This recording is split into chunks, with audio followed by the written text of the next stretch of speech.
Bueno, ¿cómo andan? Ustedes son los estudiantes de segundo A de historia. Lo voy a nombrar uno por uno. Esto es un video para Oriana Costa, Ruth Benítez, Lucía Ceballos, Uriel Cuadra, Brandon Irula, Ariel Martínez, Nayara Medina, Victoria Melarragno, Tiziana Monge, Jeremías Parodi, Micaela Puente, Ian Vargas, Juan Ignacio Vázquez y Dylan Zárate. Bueno, decidí hacer este video porque para impulsarlos a que sigan entregando sus actividades, nosotros vamos trabajando con 9 trabajos prácticos. Hay algunos de ustedes que vienen entregando los trabajos en tiempo y forma, otros no tanto. Así que sepan que yo no tengo ningún problema de esperar para corregirlos, pero los trabajos los tienen que hacer en su totalidad todos. Bueno, lo que yo preparé para hoy es un PowerPoint para ver todos los trabajos prácticos, hacer un punteo muy por arriba. Algunos ya, los primeros hicimos unos videos explicándolos específicamente, pero este va a ser una explicación de toda la trayectoria, ¿no? Hasta el último trabajo práctico que fue la conquista de América. Por lo tanto, ahora lo que voy a hacer es poner el PowerPoint acá y vamos a ir explicándolo uno por uno. Bueno, el primero de los trabajos era la sociedad feudal. Cuando hablamos de sociedad feudal, estamos hablando de la Edad Media. Y la Edad Media fue un periodo de la historia de Europa, ¿no? Acá estamos hablando de Europa occidental, que transcurrió en lo que es el siglo V y el siglo XV. En esos 10 siglos, ¿no?, de historia, estamos hablando de 1000 años en Europa, fueron los 10 siglos en que Europa se desarrolló militarmente y tecnológicamente, y luego, a partir del siglo XV, se expandió. Y en esa expansión conquistó los diferentes lugares del planeta, entre ellos nuestro continente, el continente americano. Pero digamos, durante la Edad Media, que es este periodo que estamos hablando de 10 siglos, Europa tuvo, digamos, un desarrollo importante de 1000 años. Y comienza con la caída del Imperio Romano y termina con una crisis que hubo, que se llama la crisis del siglo XIV, ¿no? A partir de ahí hay una serie de transformaciones que lo vamos a ver en el trabajo práctico número 3. Pero en este trabajo lo que correspondía era describir esta sociedad, ¿no? Una sociedad muy desigual, muy distinta a la que nosotros vivimos. Era una sociedad donde no había igualdad jurídica, es decir, la gente no era igual ante la ley. Acá vemos una pirámide social para describir la sociedad y podemos ver que por encima de la sociedad estaba el rey, ¿no? Y en lo bajo de la sociedad estaban los campesinos, es decir, aquellos que trabajaban las tierras de los dueños de las tierras, ¿no? Cuando hablamos de sociedad feudal, se la divide básicamente en 3 sectores, ¿no?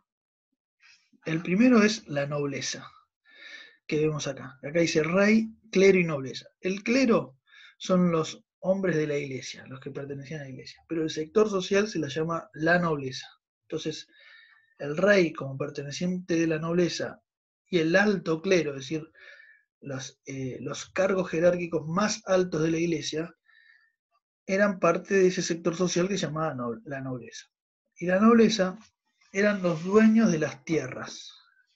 Y ser dueño de la tierra te daba prestigio, riqueza y poder. Por debajo de la nobleza están los hombres libres, ¿no? Y entre estos hombres libres, que no eran dueños de tierras, también había diferencias sociales. Por encima estaban los caballeros y burgueses. Los caballeros eran guerreros, ¿no? Que pertenecían a los hombres libres, no eran nobles, pero sin embargo el ejército les daba un lugar y prestigio. La guerra te daba prestigio. Y los burgueses eran los que vivían en los burgos, es decir, las ciudades medievales. La ciudad, ¿no? El burgués que vivía en la ciudad no se dedicaba al trabajo de la tierra, como si los campesinos que vivían en el campo o en las aldeas agrícolas, cuyas tierras no les pertenecían, sino que le pertenecían al noble. Entonces, la sociedad se dividía en nobles y hombres libres, ¿no? La esclavitud, como devino después, no se conoció, no era parte integrante de esa sociedad feudal. ¿Y por qué se la llamaba feudal la sociedad? Porque las relaciones que había entre los hombres y las mujeres, ¿no? Eran relaciones feudales. ¿Qué quiere decir esto? Las relaciones feudales es la relación que había entre los que tenían poder y los que no tenían poder, eran relaciones de prestación y contraprestación. Por ejemplo, el noble le cedía una porción de tierra a un campesino, lo protegía de posibles peligros, invasiones de otros pueblos, y el campesino a su cambio le juraba obediencia y además le pagaba un tributo del trabajo de la tierra. Lo mismo pasaba entre los nobles, porque entre los nobles había también relaciones feudales. El rey era el máximo noble de todos, pero para tener obediencia le cedía tierras a los nobles, y esos nobles le juraban obediencia, digamos, le daban consejo y luchaban con el rey en la guerra. Entonces esas relaciones feudales, feudo-vasalláticas, como también se lo llaman, porque estamos hablando de señores y vasallos, por eso feudo-vasalláticas, existían en la época feudal y en la Edad Media. Hoy las relaciones no son de ese tipo. Hoy vivimos en un mundo donde las relaciones son relaciones capitalistas. Es decir, uno trabaja para otro, que es el dueño de una fábrica, una empresa o la tierra misma, a cambio de un capital. Vos trabajás a cambio del capital, no trabajas a cambio de protección ni ni de sentirle obediencia, sino a cambio de dinero. Esas relaciones capitalistas surgen en la época moderna cuando comienza la crisis del feudalismo. Miremos acá, esto que vemos acá es un señorío. Esto que está acá. En un señorío es las tierras del señor, es decir, del noble, y había un gran edificio, que es el castillo donde vivía el señor feudal, que protegía toda la aldea, inclusive a esto que está rodeado de murallas, que es una ciudad, un burgo. El señor feudal le daba protección a toda esta región con digamos, con su grupo de guerreros que defendían este señorío por posibles invasiones de otros señores feudales, de otros pueblos extranjeros o lo que sea. Acá se ve una aldea, ¿ves? La vida en las aldeas, una aldea agrícola donde vivían quienes, los campesinos que trabajaban las tierras del señor. Acá se ve un monasterio, que era un edificio donde los clérigos, los curas, ¿no? Vivían, porque la Iglesia Católica era muy importante en esta época, y la ciudad, que también tenía la protección del señor feudal, vivían los burgueses, ¿no? Los burgueses que se dedicaban a tareas que nada tienen que ver con la tarea agrícola, sino que tenían un oficio, ¿no? El carpintero, el zapatero, el que hacía el herrero, ¿no? Entonces, su trabajo no estaba atado a la tierra como si los campesinos. Bueno, todo esto empezó a entrar en crisis luego de la llamada crisis del siglo XIV, que hubo una gran peste, ¿no? Que asoló como una peste como la pandemia que estamos conociendo hoy, pero una peste que mató las 2/3 partes de, de la población europea, y eso generó transformaciones, ¿no? Que lo vamos a ver en el trabajo 3. El trabajo 2 tenía que ver con el Día de la Memoria, la Verdad y la Justicia. ¿Qué es el Día de la Memoria, la Verdad y la Justicia? Es el día 24 de marzo. Todos los 24 de marzo conmemoramos ese día, porque ese día, de 1976, en Argentina hubo un golpe de Estado. Y ese golpe de Estado, digamos, asesinó, desapareció a 30.000 personas, muchos de ellos estudiantes, docentes, trabajadores, por el solo hecho de estar opuesto a un proyecto, digamos, político y económico que solamente era favorable para los más ricos, ¿no? Entonces nosotros hicimos un trabajo con el concepto de terrorismo de Estado.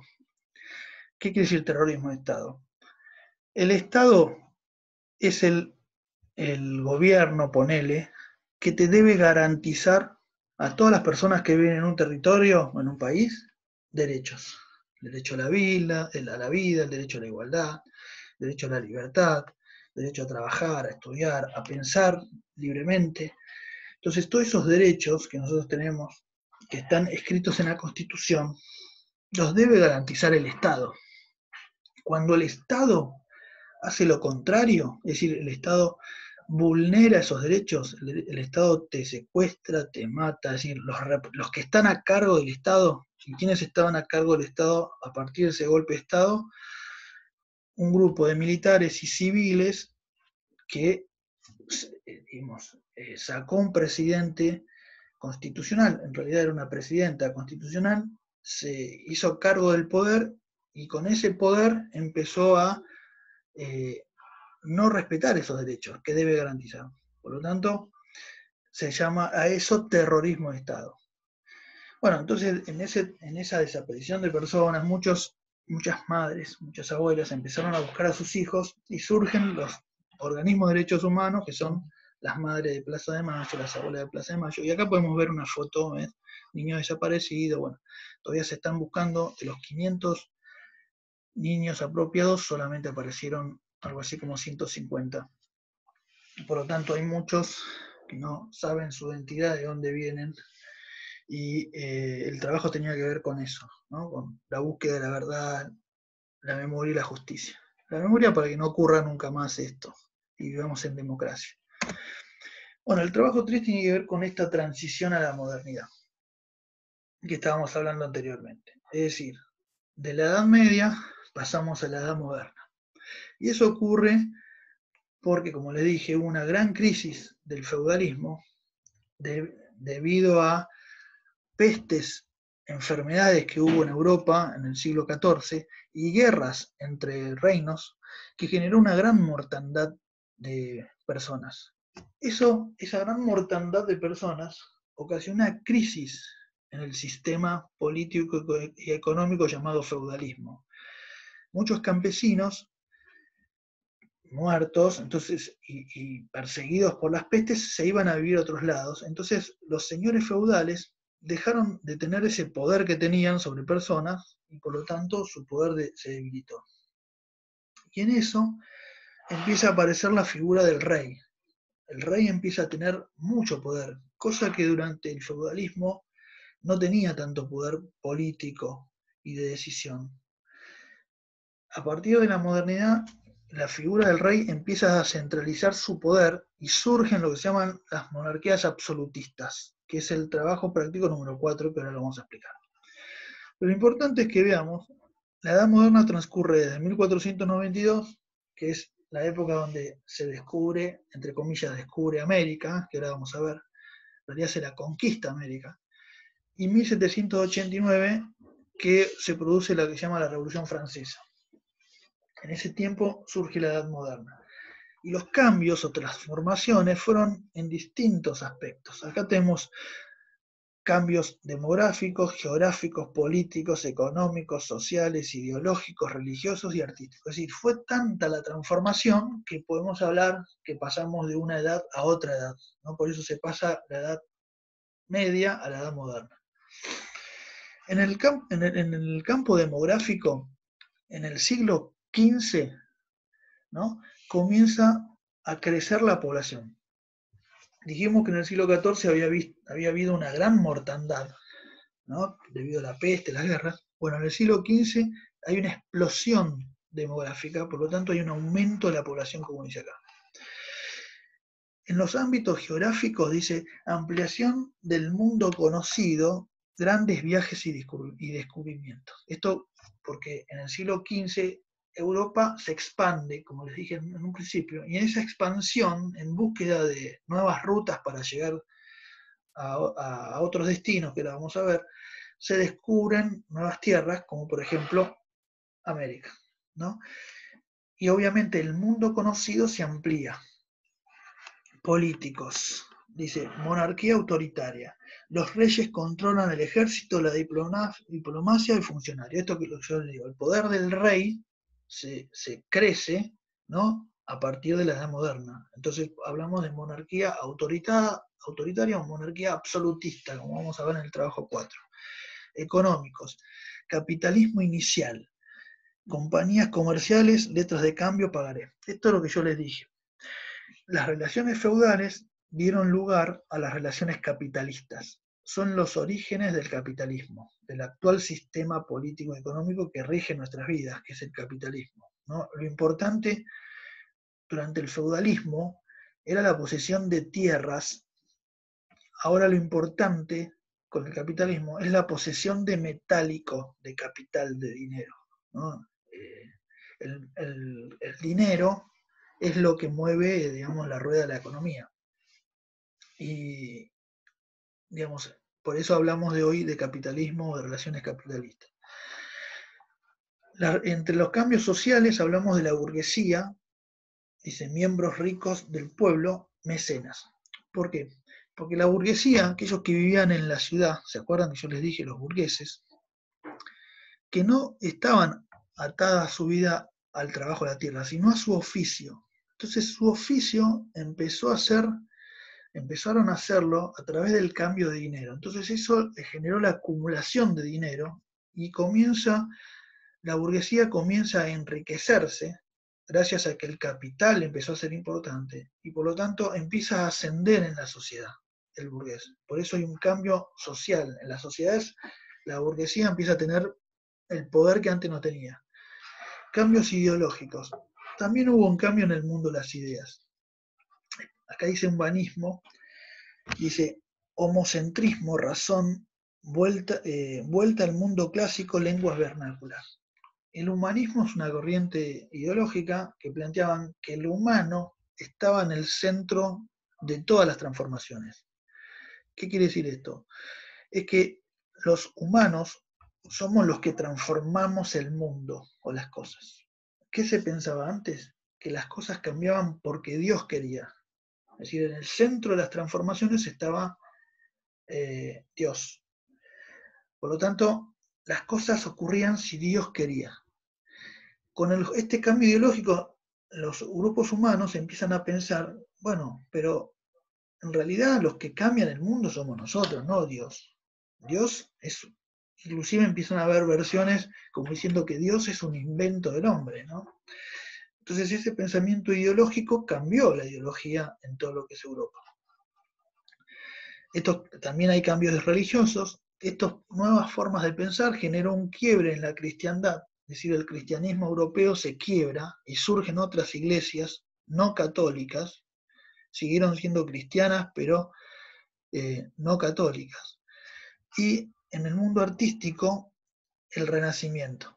El Renacimiento es una corriente artística donde siguen siendo los temas religiosos centrales, pero también se empiezan a pintar, por ejemplo, cosas de la vida cotidiana, ¿no? El retrato de una mujer como la Gioconda, ¿no? De Leonardo da Vinci es parte de este renacimiento. Bueno, entonces en esta transición a la modernidad, nosotros en el trabajo 3 preguntamos cuáles son las causas. Las causas son de la crisis del siglo XIV, tienen que ver con la peste, la llamada peste negra, ¿no? Debido a una pandemia que había en Europa. Y las guerras. ¿Y eso qué generó? La gran mortandad de personas que debilitó el poder de los señores feudales. Pero en el siglo XV empieza a crecer la población, pero el rey ya había concentrado su poder, ¿no? Entonces surgen las monarquías absolutistas. Y otra de las cosas que veíamos en ese trabajo es que la expansión ultramarina generó un mercado mundial, es decir, cada continente intercambiaba productos que cedían este intercambio mundial. Por ejemplo, América generaba muchos metales preciosos, plata, oro. África era un lugar donde se sacaba la mano de obra esclava, porque ahí surge el esclavismo también, ¿no? Se sacaban a los africanos y se los llevaba para trabajar. Europa era el lugar, Europa occidental era el lugar donde se fabricaban cosas, manufacturas, ¿no? Europa oriental, la agricultura, Oriente, digamos, fabricaba, cedía artículos de lujo, ¿no? Y era un lugar, el comercio con Oriente era un lugar muy recurrente por Europa occidental. Los reyes y los nobles compraban muchas cosas en Oriente y había una ruta que era por tierra hasta que se cortó y tuvieron que buscar nuevas tierras y por eso se descubre América. Y ahora vamos a ir igual a esas rutas comerciales. Este es el trabajo práctico número 4, el absolutismo monárquico, ¿no? Entonces, los reyes tenían tenían todo el poder porque estaba justificado por la iglesia. Ven que dice acá justificación religiosa. Dice, el poder proviene de Dios, ya que este es quien elige a los reyes. ¿Cómo se justificaba que los reyes tenían poder? Y bueno, Dios quiso que seas rey y te dio el poder, ¿no? Entonces, con eso ya la gente lo aceptaba, porque era muy religiosa. Pero también había algunos intelectuales que hablaban de por qué el rey tiene que tener poder absoluto. Cuando digo poder absoluto es que nadie puede contradecir lo que dice el rey, ¿no? El rey no tiene límites a su poder. Hoy los límites te las ponen las leyes. Y esas leyes no las hace el poder político o el presidente, lo que sea, sino que las leyes las hacen los representantes del pueblo. Por lo tanto, hoy el gobierno no tiene poder absoluto. Bueno, esto ocurría en Europa en el siglo XV, XVI, XVII, XVIII, ¿no? Donde eso después cambió. Entonces los intelectuales, ¿no? La justificación intelectual hablaban que la sociedad necesita un poder fuerte, ¿no? Hobbes decía eso. ¿Por qué? Porque si no hay un poder fuerte que esté por encima de todo, es un caos. No se puede vivir en sociedad, ¿no? Entonces esto le da una justificación intelectual. ¿Qué instrumentos tenía la monarquía absoluta? Que es lo que nosotros trabajamos en las preguntas. Primero que un ejército profesional, ¿no? Por primera vez existe un ejército que trabaja de ejército, es decir, soldados que trabajan y se les paga para eso. El rey también empezó a tener una burocracia administrativa, es decir, un grupo de personas, colaboradores del rey, que se encargaban de algún asunto de gobierno. Es como lo que llamamos hoy los ministros. El rey se empezó a rodear de ministros, gente que había estudiado, generalmente eran burgueses, ¿no? Donde le ayudaban en estas tareas de gobernar. La diplomacia, es decir, los reyes tenían diplomáticos o embajadores para generar relaciones con otros reinos, relaciones amistosas, relaciones políticas, relaciones comerciales.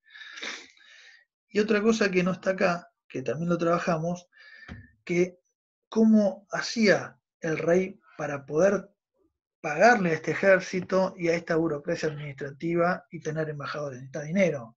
Entonces el rey estableció lo que se llama impuestos, ¿no? Donde la gente que vivía en el reino pagaba un impuesto, es como los impuestos que pagamos hoy. ¿No? Así funciona un Estado moderno, con el pago de impuestos de los que viven en él, sino cómo se sostiene todo lo que es educación pública, salud pública, la policía, ¿no? Se sostiene con los impuestos de todos nosotros. Y otra cosa que no está acá, que son las asambleas del reino, ¿no? Es decir, son lugares donde el rey era aconsejado por una asamblea, lo que hoy viene a ser un congreso, ponele. En Inglaterra ese Consejo del Reino se llamaba Parlamento, en Francia se llamaba Estados Generales, en Alemania se llamaba Dieta, en España se llamaba Cortes, ¿no? Tenían definiciones distintas, pero funcionaban de la misma forma. ¿Y quiénes resistían a la monarquía absolutista? Las noblezas, porque perdieron privilegios, ¿no? La iglesia también, y obviamente las cortes, esto que estamos hablando, o asambleas, eran los que le trataban de poner límites al rey, ¿no? Y eso era muy difícil. El rey tenía poderes absolutos. Bueno, el trabajo 5 tiene que ver con la expansión ultramarina que hablamos antes. Acá vemos, esto es Europa, Asia, África y América, ¿no?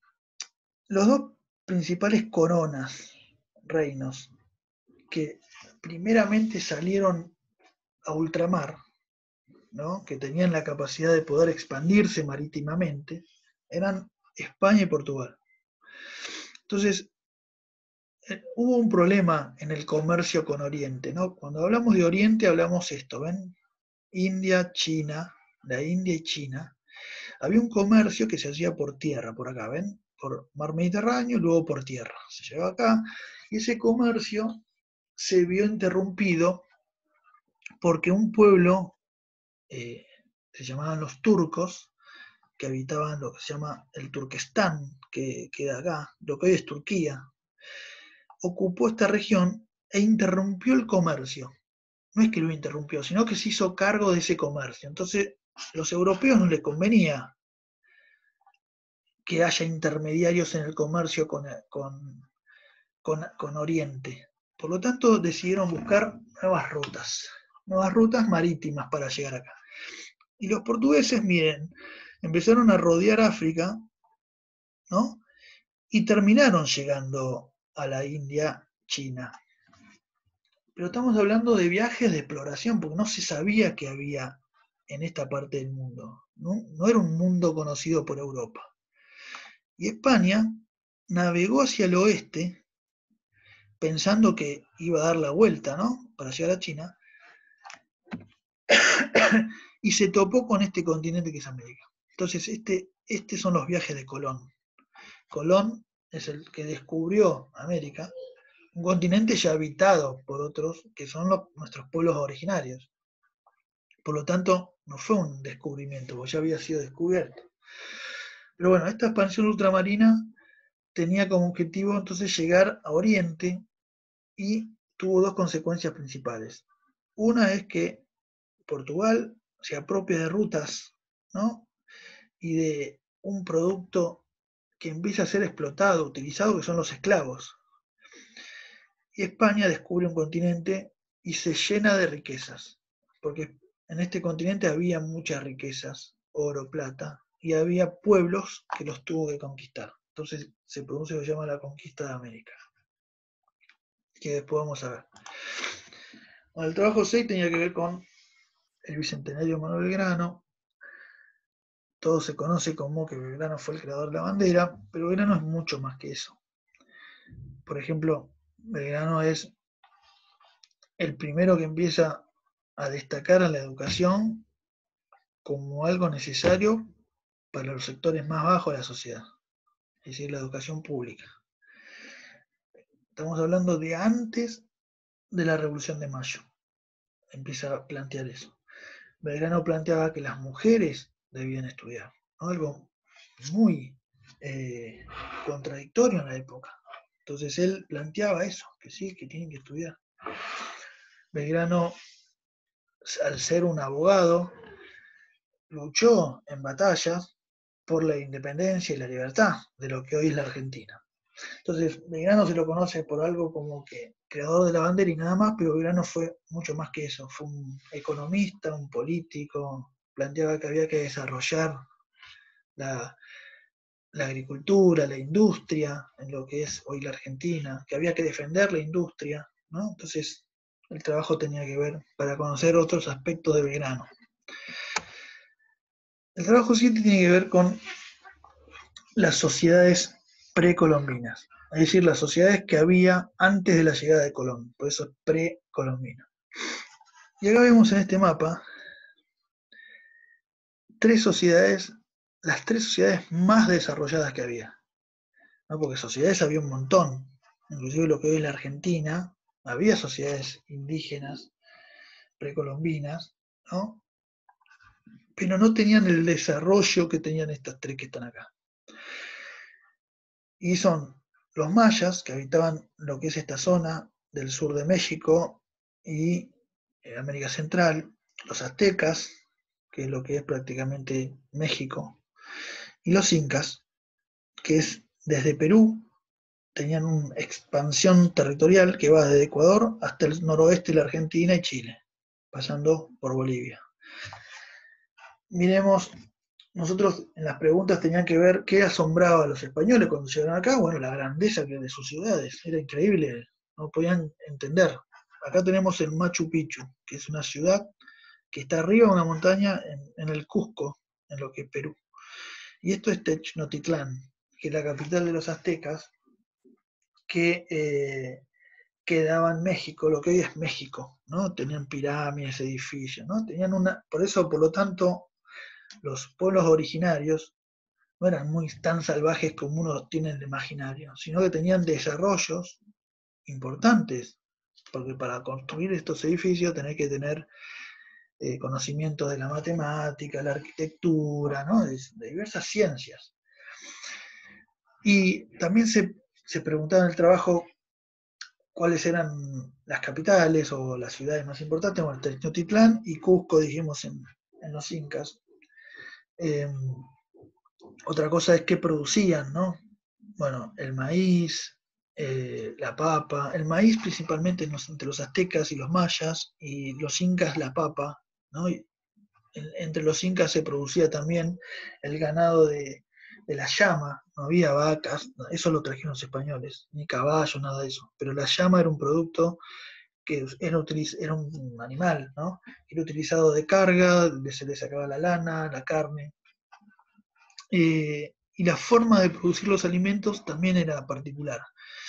Los mayas, como era una zona muy selvática, lo que hacían era quemar la selva, esa ceniza le daba a la tierra, le daba abono, y ahí se cultivaba, se cosechaba, y después de un tiempo se abandonaba eso y se quemaba otra zona de la selva. Eso se llamaba el sistema de Rosa.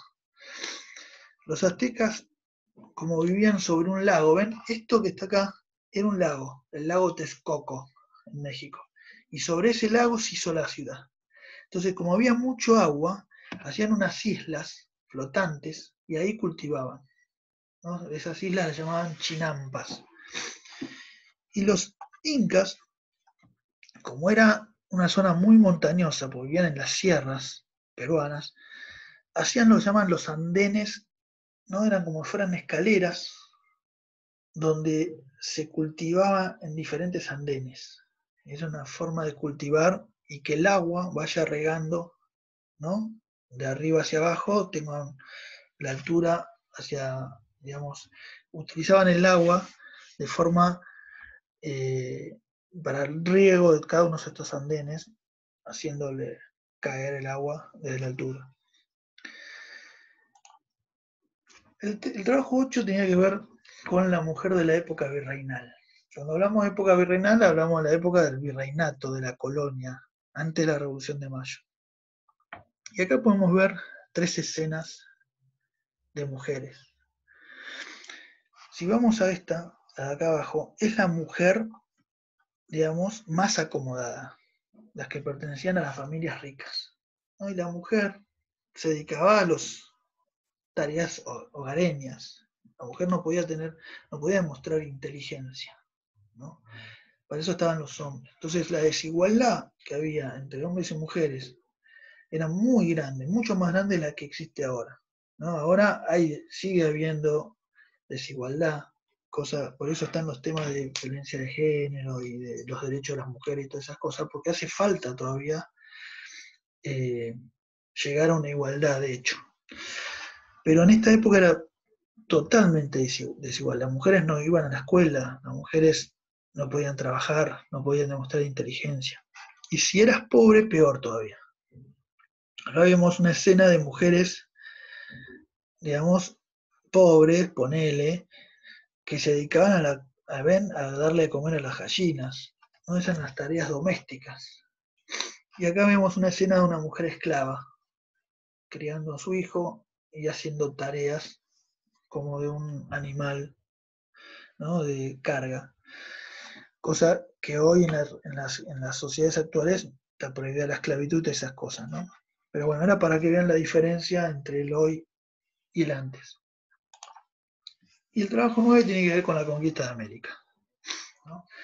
Es decir, ¿cuándo se llega a América? ¿Por qué se llega a América? Acá vemos una escena de cuando llega Colón, ¿no? Es un cuadro, ¿no? Representando ese 12 de octubre de 1492. Y ustedes fíjense, viene con la cruz, ¿no? De la iglesia, la espada, y cómo empiezan a someter a los pueblos, ¿no?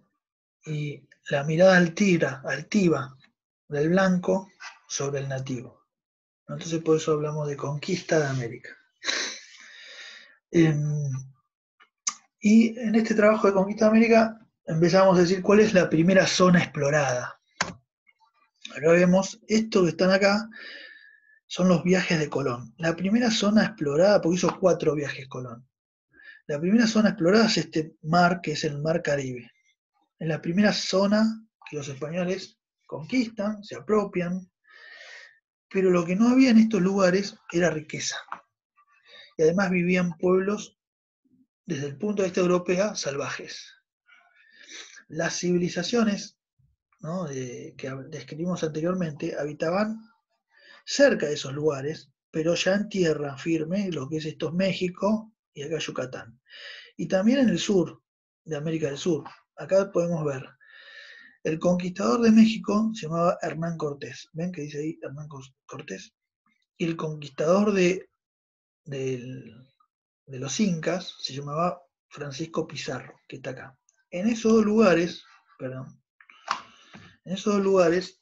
los españoles se apropian de mucha riqueza, mucho oro, se asombran de estas ciudades, pero sin embargo la arrebatan. Entonces, ante la búsqueda de nuevas riquezas, los españoles empezaron a explorar todos estos territorios en búsqueda de riqueza. Y uno de los territorios explorados, esto no está en el trabajo, pero lo agrego ahora, tiene que ver con nuestro país, Argentina. Es la ocupación del territorio argentino. Este es el mapa de la Argentina y podemos ver que hubo 3 corrientes colonizadoras de entrada al país, ¿no? Tenemos una que viene del norte, una que viene del oeste, que vienen del lado de Chile, y otra que viene del Atlántico, o corriente colonizadora del este.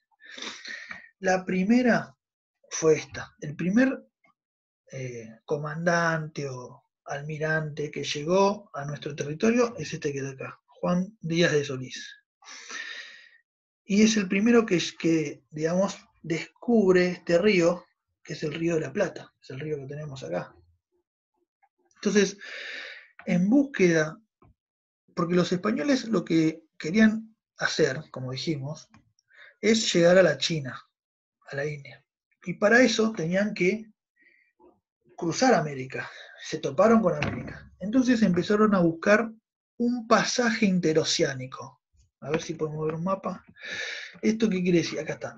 Es decir, vieron, acá se toparon con América, entonces querían pasar a este lugar, al Océano Pacífico, y estaban buscando por dónde. Entonces empezaron a navegar hacia el sur y se toparon, encontraron el río de la Plata, que es acá. Y Solís, cuando encuentra el río de la Plata, que es este, ¿no? Acá, se cree que ese era el pasaje interoceánico. Entonces se mete Solís.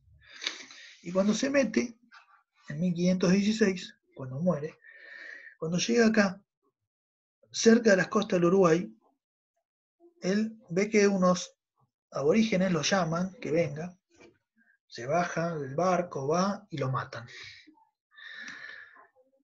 Entonces ese no era el lugar. Además, huyeron los españoles, se fueron, pero sin embargo descubrieron que ese no era el lugar para pasar. En realidad no era el lugar para un lugar interoceánico. Entonces mandaron a otro expedicionario llamado Magallanes, Hernando de Magallanes, 1520.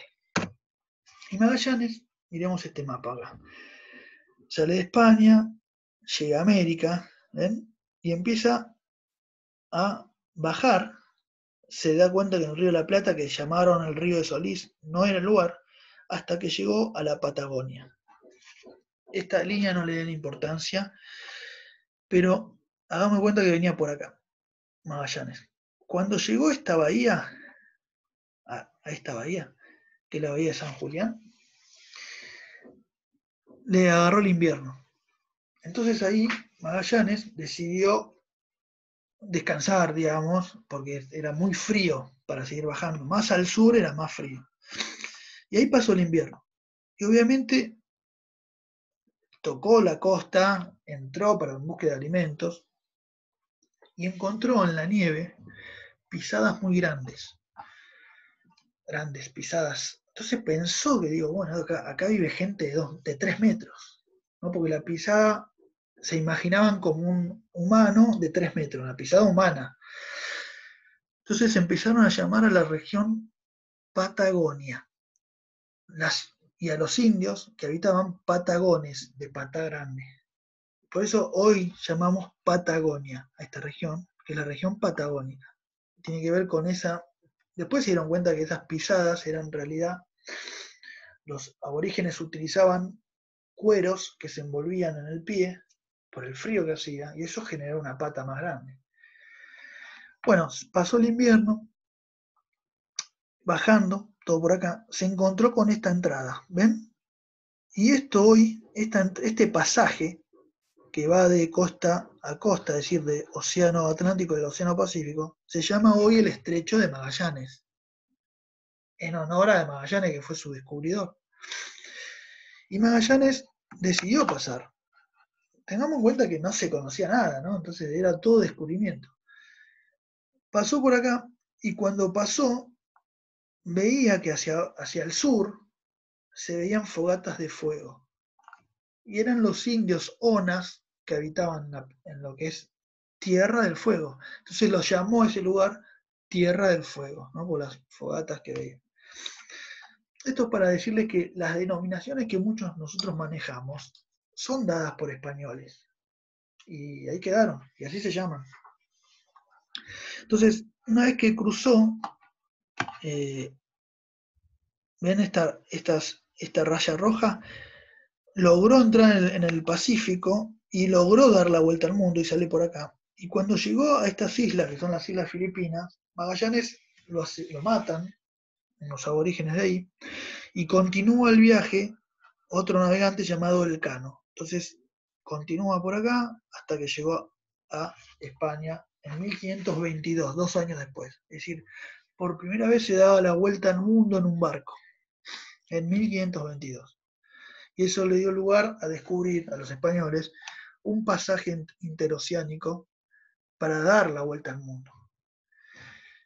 Bueno, eso es todo por hoy. Espero que les sirva, que los incentive a hacer el trabajo y bueno, nos estaríamos comunicando. Vamos a ver si podemos hacer alguna especie de charla por Zoom, vamos a ver cómo va eso. Bueno, que le vaya bien. Saludos a su familia.